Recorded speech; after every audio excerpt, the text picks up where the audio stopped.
ஆண்டவர் இயேசு கிறிஸ்துவுக்குள் எனக்கு அருமையானவர்களே, நம் ஆண்டவர் இயேசு கிறிஸ்து நாமத்தினால் உங்கள் அனைவரையும் வாழ்த்தி வரவேற்கிறேன். இருப்பதை பகிர்ந்து கொடுப்பதுதான் இறைவனை காண்பதற்கான எளிய வழி.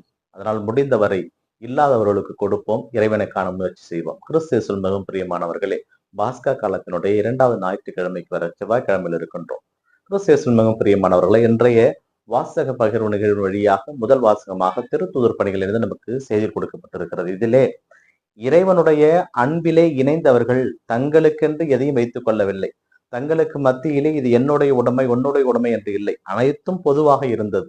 இருப்பவர்கள் அனைவரும் விற்று கொண்டு வந்து திருத்தூதருடைய பாதத்தில் வைத்தார்கள்.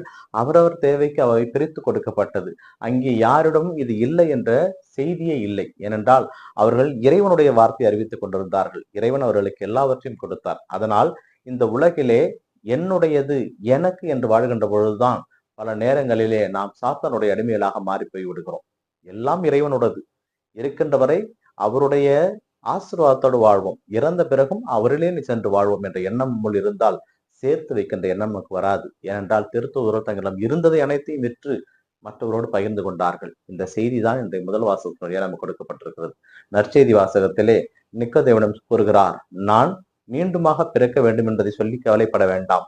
இறைவனிடம் நீ இறைவனிடம் நீங்கள் இணைய வேண்டும், அவரோடு ஒன்றிக்க வேண்டும் என்றால் நீங்கள் பெற்ற திருமுழுக்கிலே உறுதியாக இருங்கள். நீங்கள் தூய ஆவியால் திருமுழுக்கு பெறுங்கள். நான் இறந்து மீண்டும் உயிர்ப்பிக்க வேண்டும். அதாவது பால் நிலத்திலே வெண்கல பாம்பு உயர்த்தப்பட்ட பொழுது அதை பார்த்தவர்கள் எல்லாம் உயிர் பெற்றெழுந்தார்கள். அதுபோல மானிட மகனும் உயர்த்தப்பட வேண்டும்.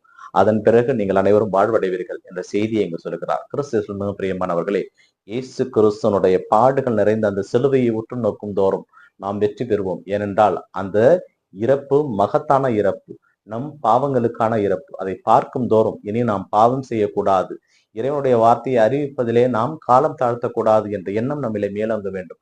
அப்படி மேலோங்குகின்ற பொழுது நம்மிலே சுயநலம் இருக்காது, நம்மிலே வேற்றுமை பாராட்ட மாட்டோம், நம்மிலே ஏற்றத்தாழ்வுகள் இருக்காது. இறைவனுக்கு உரியவர்கள் இறைவனோடு இணைய வேண்டும் என்றால் அனைத்தையும் விட்டு அனைத்தையும் உதறி தள்ளிவிட்டு ஆண்டவருக்காக வாழ்வதே சிறந்த வாழ்வு. அதை நாம் பற்றி கொண்டோம் என்றால் இறைவன் இன்னும் அதிகப்படியான ஆசீர்வாதங்களை கொடுக்க நாம் காத்து கொண்டிருக்கிறார். கிறிஸ்து பிரியமானவர்களை இறைவனுக்குரிய மக்களாக வாழ முயற்சி செய்வோம். இந்த நாள் உங்களுக்கு இனிய நாளாகவே அமையட்டும். இறைவனை சென்று வாழ்த்து பெறுவாராக. ஆமேன்.